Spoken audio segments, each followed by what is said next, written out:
आज मैं आपको इंपॉर्टेंट आर्टिकल्स कराऊंगा। इसके बाद आर्टिकल कोई भी करने की ज़रूरत नहीं है। पहले मैं आपको ट्रिक्स बताऊंगा, फिर आपको बताऊंगा कि कौन से आर्टिकल करने हैं जो हर एग्जाम में फिट बैठते हैं। चाहे आप IAS, PCS, SSC, bank, SSC या कोई भी एग्जाम दे दो, उसमें यही आर्टिकल बार बार रिपीट होंगे या हो चुके हैं। तो फ्रेंड्स, शुरू करते हैं आज का टॉपिक। तो फ्रेंड्स, ये देखिए, जैसे ये इंपॉर्टेंट आर्टिकल्स है, ये हमारा पहला लेक्चर है। ठीक है, मैं आपको आर्टिकल्स, इसके बाद पार्ट्स वगैरह सब कुछ मैं आपको कराऊंगा। तो शुरू करते हैं। इंपॉर्टेंट आर्टिकल्स जिन्हें कहता है महत्वपूर्ण अनुच्छेद। देखिए फ्रेंड्स, मैंने यहाँ पे लिखा है आर्टिकल 12 से लेकर 51A। 12 से लेकर 51A, इसमें क्या क्या कवर हो जाता है। इसमें आप देखिए कि हमारे फंडामेंटल राइट्स, मौलिक अधिकार, डीपीएसपी यानी directive principle of state policy, यानी राज्य नीति के निर्देशक सिद्धांत, और साथ में फंडामेंटल ड्यूटी, मतलब कि हमारे मौलिक कर्तव्य। आप देखिए फ्रेंड्स कि आप कोई भी एग्जाम देखो, उसमें 12 से लेकर 51A, मतलब कि 12 से लेकर 51A तक सारे आर्टिकल जिसमें fundamental right, directive principle of state policy और फंडामेंटल ड्यूटीज, इनमें से ही ज़्यादातर वो आर्टिकल्स के क्वेश्चन पूछते हैं। हमें ये तो करना ही है, ये सारे इंपॉर्टेंट तो है, मतलब कि 12 से लेकर 51A तक जो आर्टिकल है वो हमारे हर एग्जाम के लिए महत्वपूर्ण है। इसके साथ मैं आपको बताता हूँ कि एग्जाम में और कौन से आर्टिकल आते हैं जो हमें बहुत मुश्किल लगते हैं, और मुश्किल आर्टिकल मैं आपको आज आसानी से बता दूंगा। तो फ्रेंड्स, ये देखिए कि हमें ये तो करना ही है। आपको मैं इसकी अलग से वीडियो बना के फंडामेंटल राइट की, डीपीएसपी की और फंडामेंटल ड्यूटी की, जब हम टॉपिक स्टार्ट करेंगे आपको मैं उसकी तभी डिटेल में कराऊंगा। फिलहाल आप ये याद रखिए कि हमें 12 से लेकर 51 तक तो सारे याद करने ही है। तो उसके बाद हम जो अदर इंपॉर्टेंट आर्टिकल जो मुश्किल है वो हमको मैं ट्रिक से करवाता हूँ। जैसे देखिए कि अदर इंपॉर्टेंट आर्टिकल्स, जैसे आर्टिकल 72। आप देखिए फ्रेंड्स कि आर्टिकल 72 कैसे, इसको कैसे याद रखते हैं। आप ये देखिए यहाँ पे लिखा, जैसे आप सपोज करिए कि किसी आदमी को फांसी की सज़ा हो गई। अब वो आदमी है निर्दोष, अगर उसकी कोई बात सुन नहीं रहा, फिर वो क्या कहेगा कि वो कहेगा कि कोई तो मेरा साथ दो। फिर वो राष्ट्रपति जी को कहेगा कि राष्ट्रपति जी मेरा साथ दो, मतलब कि राष्ट्रपति जी मेरा साथ दो। फ्रेंड, 7 से बना 7 और 2 से बना 2, मतलब कि 7 2, ऊपर लिखा 7 2, नीचे है 7 2। मतलब कि आर्टिकल 72 किससे रिलेटेड है कि राष्ट्रपति किसी की भी फांसी की सज़ा माफ़ कर सकता है, किसी की फांसी की सज़ा माफ़ कर सकता है। अब ये देखिए, आप अगर आपको ये भूल जाए तो एग्जाम में देख सकते हैं कि 7 2 से बनता है 7 2, मतलब कि 7 2, मतलब कि राष्ट्रपति साथ दे रहा है किसका, जिसको फांसी की सज़ा हो चुकी है, वो बेगुनाह, उसको वो सज़ा माफ़ कर देगा। आर्टिकल 72 के अनुसार या अनुच्छेद 72 के अनुसार राष्ट्रपति किसी की फांसी की सज़ा माफ़ कर सकता है। ठीक है फ्रेंड्स, आगे है आर्टिकल 76 महाधिवक्ता। आप ये देखिए फ्रेंड्स कि जैसे हम 7 ऐसे लिखते हैं, ठीक है, और ये ऐसे। आप ये देखिए कि अगर मैं इस लाइन को सीधा कर दूं ऐसे और इसको ऐसे जोड़ दूं, ये क्या बना है ए, और इसको मैं थोड़ा सा ऐसे कर दूं, ये क्या बन गया जी, मतलब कि ए जी। 76 से हमने बना दिया ए जी, तो ए से बना अटॉर्नी, जी से बना जनरल, मतलब कि अटॉर्नी जनरल, जिसे कहते हैं महाधिवक्ता, महान्यायवादी, मतलब कि अटॉर्नी जनरल। अटॉर्नी जनरल कौन होता है, भारत सरकार का वकील या लीगल एडवाइज़र। तो आर्टिकल 76 के अनुसार क्या होता है, अटॉर्नी जनरल। तो पहले अटॉर्नी जनरल थे देश के MC शीतलवाड़, वर्तमान समय में है के वेणुगोपाल, और इसकी नियुक्ति राष्ट्रपति जी करते हैं, और ये अपने त्याग पत्र भी राष्ट्रपति जी को ही देता है। आगे आ गया मनी बिल, ये सबसे ईजी है। आप देखिए मनी बिल कैसे याद करते हैं, देखिए मैं यहाँ पे लिख देता हूँ। आप देखिए कि आर्टिकल 110 आप देखिए कि जो दोनों, जो मैंने 11 लिखे हैं उसके बीच में गैप है, इसको मैं यहाँ से ऐसे कर दूंगा और यहाँ से इसको ऐसे कर दूंगा, तो ये क्या बन गया एम, एम से मनी, एमओ मैंने मनी बन गया। मतलब कि आर्टिकल 110 किससे रिलेटेड है, मनी बिल से, मनी बिल से रिलेटेड है। मनी बिल होता है क्या है, देखिए फ्रेंड्स, इसमें टैक्स लगाने, टैक्स हटाने, टैक्स को जारी रखने से संबंधित मामले होते हैं। तो ठीक है फ्रेंड्स, बजट जो है वो एक प्रकार का मनी बिल है। नेक्स्ट आ गया आर्टिकल 112। आर्टिकल 112 ये किससे रिलेटेड है, कैसे पता करें हम, ये देखिए कि वित्त मंत्री जी, जो हमारे आदरणीय वित्त मंत्री जी हैं अरुण जेटली जी, अब ये देखिए कि उन्होंने बजट पेश करना हो, ठीक है, वो आए अपना बजट पेश किया, उन्होंने बजट जल्दी जल्दी में सुना दिया, किसी को समझ नहीं आया। फिर वहाँ पे बैठे मंत्री क्या कहेंगे कि वित्त मंत्री जी बजट का भाषण, मतलब कि किसी को भाषण समझ नहीं आया जल्दी जल्दी में, उन्होंने कहा कि वित्त मंत्री जी बजट का भाषण एक एक करके दो, मतलब कि आप साफ साफ कहिए एक एक करके दो, एक से बना एक, यहाँ से बना एक और दो से बना दो, मतलब कि आर्टिकल 112, ठीक है, आर्टिकल जो है 112 वो किससे रिलेटेड है, वो रिलेटेड है बजट से, मतलब कि वित्त मंत्री जी ये बजट पेश करते हैं आर्टिकल 112 के अनुसार। फ्रेंड्स अगला है आर्टिकल 79, 80 और 81, 79, 80 और 81, ठीक है फ्रेंड्स। देखिए इसकी तो दो ट्रिक्स है, पहली मैं आपको ट्रिक्स बता दूं। पहली ट्रिक है कि आप ये सपोज करिए कि कोई आदमी पारा बेच रहा है, पारा समझते हैं, पारा होता है जैसे थर्मामीटर के अंदर जब हम चेक करते हैं, थर्मामीटर को टेम्परेचर हमारा चेक करते हैं तो उसमें जो वो घूमता है वो पारा होता है जो हमारा टेम्परेचर बताता है। तो फ्रेंड्स ये देखिए कि कोई आदमी पारा बेच रहा है, वो कहेगा पारा लो, ऐसे आवाज़ लगाएगा, जैसे आप देखेंगे गली में कोई सामान बेचने आते हैं तो ऐसे आवाज़ लगाते हैं, वो कहेगा कि पारा लो पारा लो पारा लो, पारा लो, वो पारा से पा से बना पा, रा और लो, मतलब कि पा से बना पार्लियामेंट, रा से बना राज्यसभा, लो से बना लोकसभा, ठीक है फ्रेंड्स, ये बना पारा लो, मतलब कि आर्टिकल 79 के अनुसार बनेगा पार्लियामेंट, 80 के अनुसार बनेगा यानी कि 80 के अनुसार बनेगा राज्यसभा, और लो से 81 के अनुसार या 81 के अनुसार बनेगा लोकसभा। नेक्स्ट है आर्टिकल 153, ये सबसे इजी है। देखिए आप किसी दुकान पर गए, आप किसी दुकान पर गए और आपने कहा कि भैया मेरा 15 रुपये का 3G का रिचार्ज कर दो, 3G का रिचार्ज 15 रुपये का। आप देखिए कि 15 रुपये का 3G रिचार्ज हो गया, 15 और 3G, मतलब कि आर्टिकल 153 इकट्ठा हो गया और जी से बना गवर्नर, मतलब कि आर्टिकल 153 या किससे, आर्टिकल 153 किस रिलेटेड है, ये गवर्नर से रिलेटेड है कि हमारे देश का एक गवर्नर होगा। नेक्स्ट है आर्टिकल 154, आर्टिकल 154, ये होता है कि executive power of A state, executive होता है कि कार्यकारी शक्तियां, किसी राज्य की कार्यकारी शक्तियां, यहां पे लिखा स्टेट, स्टेट का मतलब कि एक स्टेट, ठीक है। तो आप एग्जीक्यूटिव के स्पेलिंग इनके देखिए, 1 2 3 4 5 6 7 8 और 9 हो गए।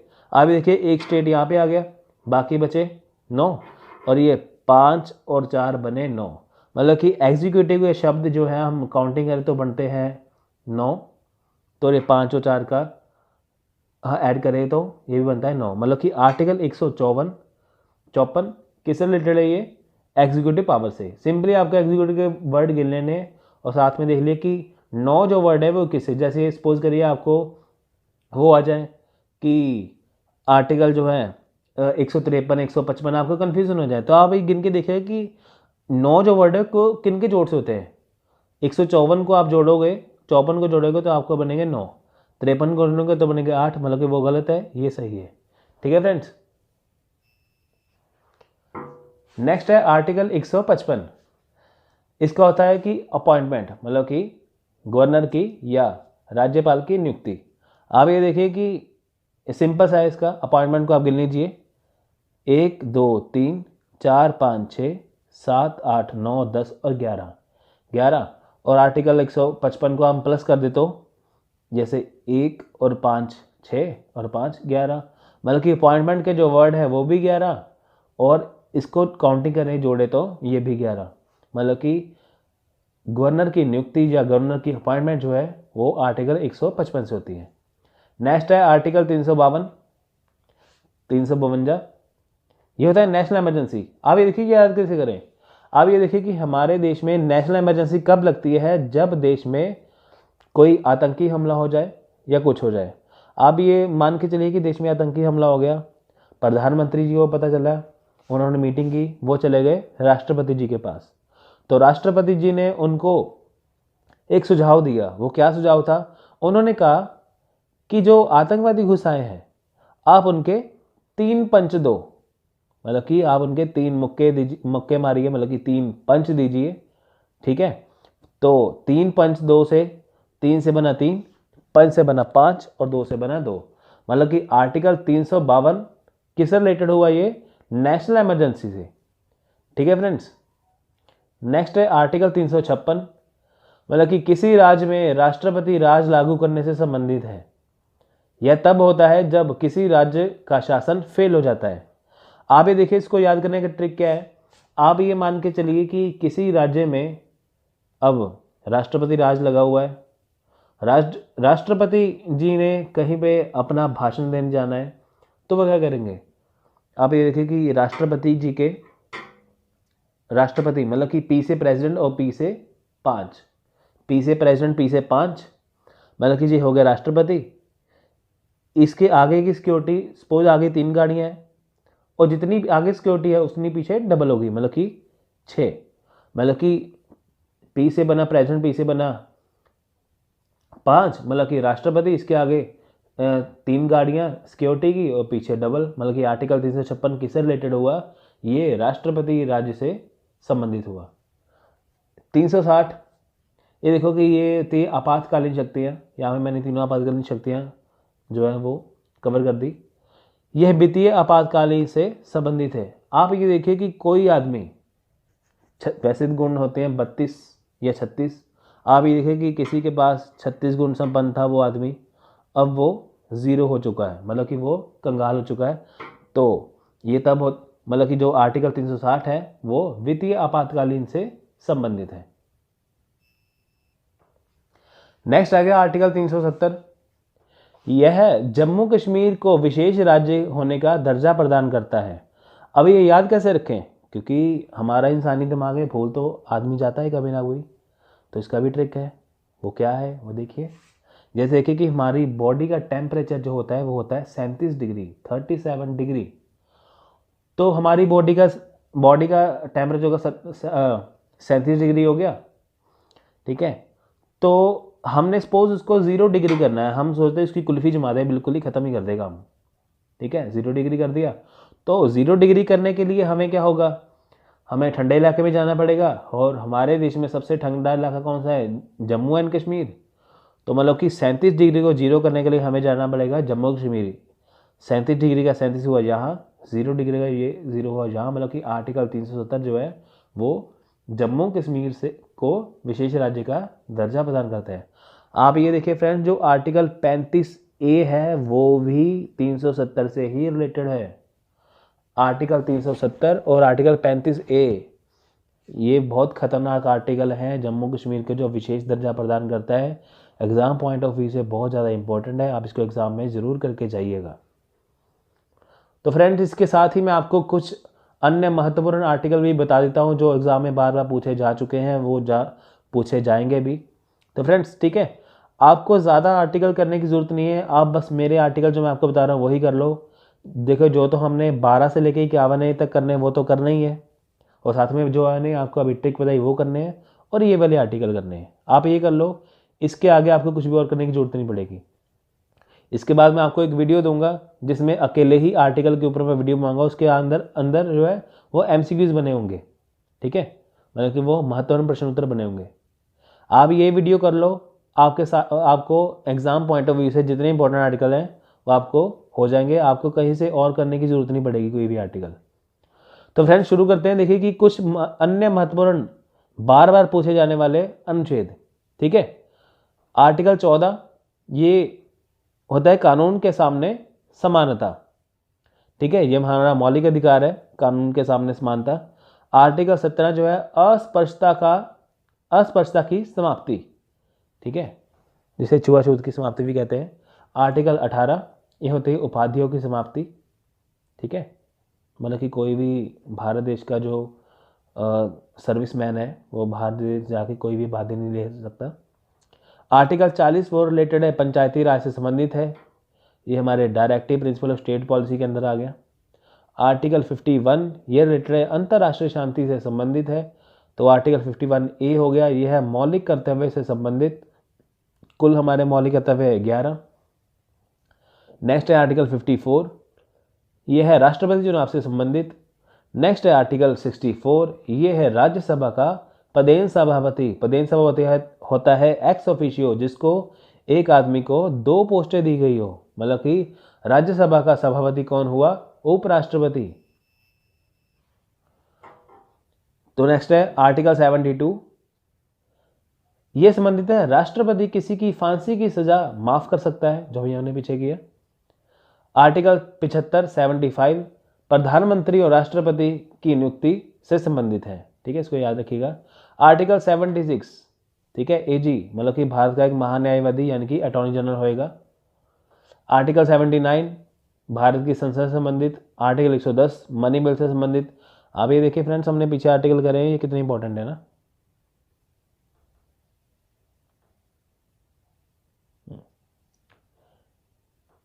नेक्स्ट है आर्टिकल 148 कैग की नियुक्ति, मतलब कि जो नियुक्ति है वो राष्ट्रपति का। कैग होता है comptroller and auditor general.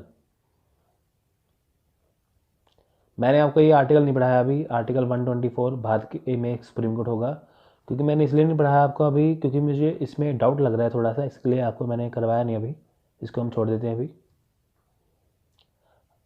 Article 360 ये होता है वित्तीय आपातकाल से संबंधित। आर्टिकल 368 368 इससे संसद संविधान में संशोधन कर सकता है, ठीक है फ्रेंड्स। चलिए शुरू करते हैं। तो ये देखिए संविधान के अनुच्छेद मतलब कि आर्टिकल्स 1949 में 1949 में संविधान सभा ने जो संविधान पारित किया गया था उसमें 395 अनुच्छेद थे, जिसे 22 भागों में बांटा गया था, जबकि आज के समय में 400 वर्तमान समय में क्या है कि 448 अनुच्छेद है, जिसे 25 भागों में बांटा गया है। मतलब कि जब कानून जो संविधान जब लागू हुआ था तब 395 395 आर्टिकल थे, 22 भागों में बांटा हुआ था संविधान को, तो आज है 448। जब आप एग्जाम देने जाओगे तो तब आप इसको एक बार चेक कर लेना वर्तमान समय में कितने आर्टिकल्स हैं, ठीक है, हो सकता है थोड़े से बढ़ जाए। तो जब तक मैं ये वीडियो बना रहा हूँ तब तक ये 448 ही हैं। तो इसके महत्वपूर्ण जो प्रश्न होते हैं वो देख लेते हैं। पहला प्रश्न है, भारतीय राज्यों का एक संघ होगा, यह किस अनुच्छेद में बताया गया है? तो इसका सीधा सा आंसर है आर्टिकल 1। वर्तमान समय में भारतीय संविधान में गिनती करने पर या गणना करने पर कितने अनुच्छेद और अनुसूचियां हैं? तो ये है 395 और 12 अनुसूचियां। आप ये देखें कि वैसे तो 395 आर्टिकल हैं पर है 448। वो क्या है कि जैसे इन्होंने आर्टिकल्स के साथ साथ जैसे इन्होंने ए करके डाल दिए हैं, तो उसके पार्ट्स बना दिए जो गिनती में 400 गिने तो 448 दिखते हैं, पर वैसे देखे तो 395 ही दिखते हैं। नेक्स्ट है, नागरिकता संबंधी प्रावधान किस अनुच्छेद में है? मतलब कि जो सिटीजनशिप जो है वो किस अनुच्छेद में है? वो है आर्टिकल 5 से 11 के बीच। मौलिक अधिकारों को किस अनुच्छेद द्वारा बताया गया है? तो इसका आंसर है 12 से 35।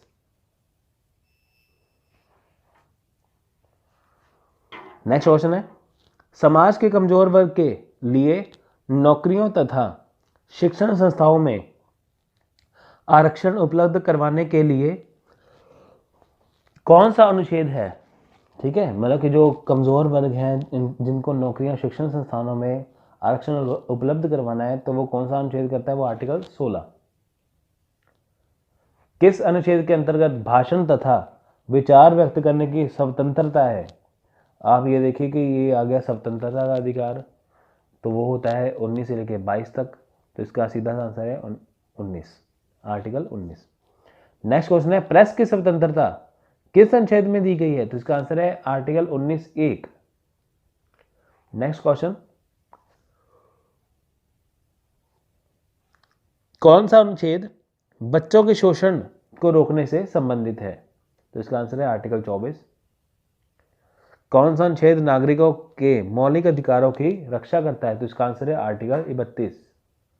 ठीक है। जैसे हमारे मौलिक अधिकार छीनने जाए तो हम क्या है, आर्टिकल 32 के द्वारा सीधे ही सुप्रीम कोर्ट में जा सकते हैं। आपको ये क्वेश्चन आ सकता है कि बताइए कि ऐसा कौन सा आर्टिकल है जिसको हम सीधे ही सुप्रीम कोर्ट में चैलेंज कर सकते हैं, वो है आर्टिकल 32। कौन सा अनुच्छेद राष्ट्रपति पद के लिए पुनर्निर्वाचन करने की योग्यता रखता है, मतलब कि जो एक बार राष्ट्रपति बन जाए वो दोबारा से फिर इसको चुना जा सकता है, वो कौन से आर्टिकल से है, वो आर्टिकल 57। अल्पसंख्यक के हितों की रक्षा किस अनुच्छेद से संबंधित है, तो इसका आंसर आर्टिकल 29। राजनीति के निर्देशक सिद्धांत किस अनुच्छेद में दर्ज है, तो इसका आंसर है आर्टिकल 36 से 51। कौन सा अनुच्छेद राज्य सरकारों को ग्राम पंचायत के गठन का निर्देश देता है, तो इसका आंसर है आर्टिकल 40। कल्याणकारी राज्य की अवधारणा किस अनुच्छेद में दर्ज है, उसका आंसर है आर्टिकल 39।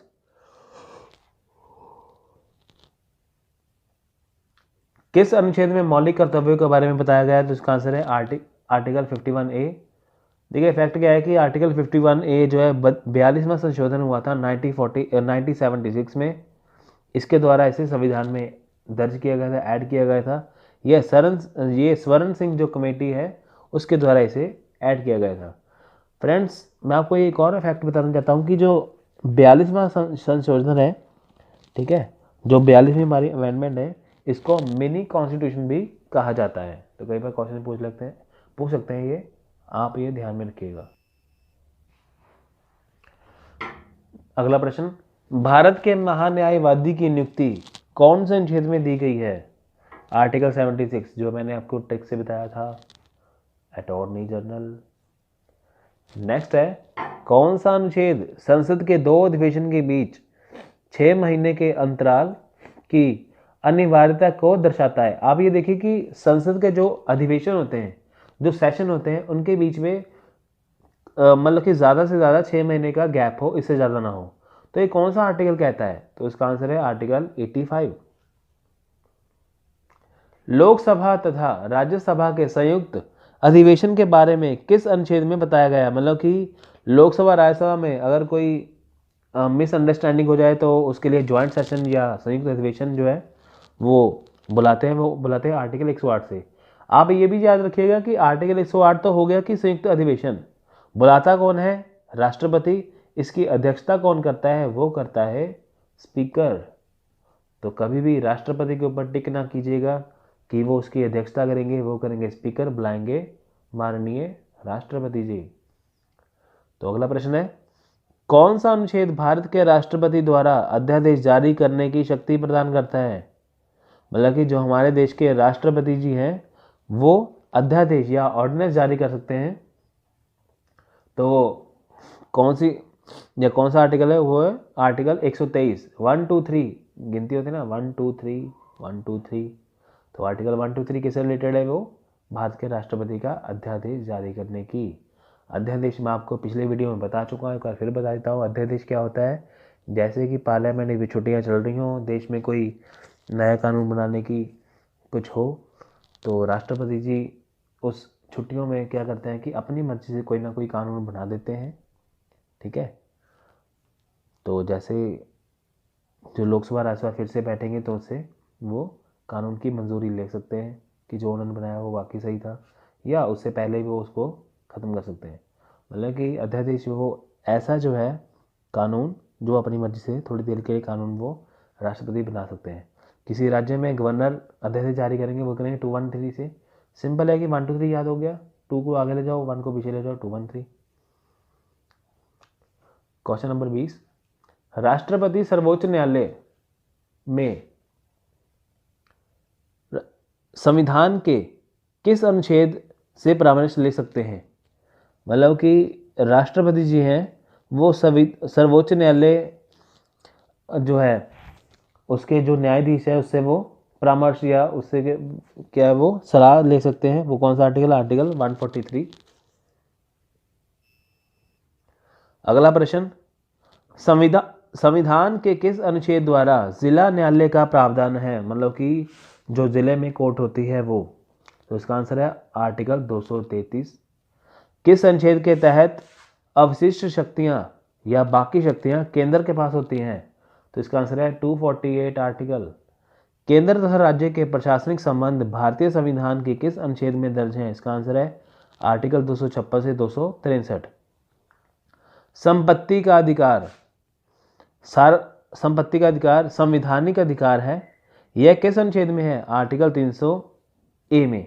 आप ये देखिए कि जो आर्टिकल 300A है ना, ये इसमें राइट टू प्रॉपर्टी यानी कि संपत्ति का अधिकार डाल दिया है। पहले ही हमारा था मौलिक अधिकार आर्टिकल 31, अब उसमें से निकाल के इसको इन्होंने कॉमन राइट बना दिया है, वो है आर्टिकल 300A में। तो इस वीडियो का लास्ट क्वेश्चन, किस अनुच्छेद के अंतर्गत वित्त आयोग के गठन का प्रावधान है? तो इसका आंसर है आर्टिकल 280। मैं आपको एक और बात बता दूं कि जो हमने आज ये वीडियो जो आपको मैं ये प्रोवाइड करा रहा हूँ, ये इसका पार्ट 1 है। मतलब कि पहले तो हमने किए आर्टिकल, वो किए थे ट्रिक से। अब मैं आपको इसके करवा रहा हूँ MCQs या इंपॉर्टेंट क्वेश्चन।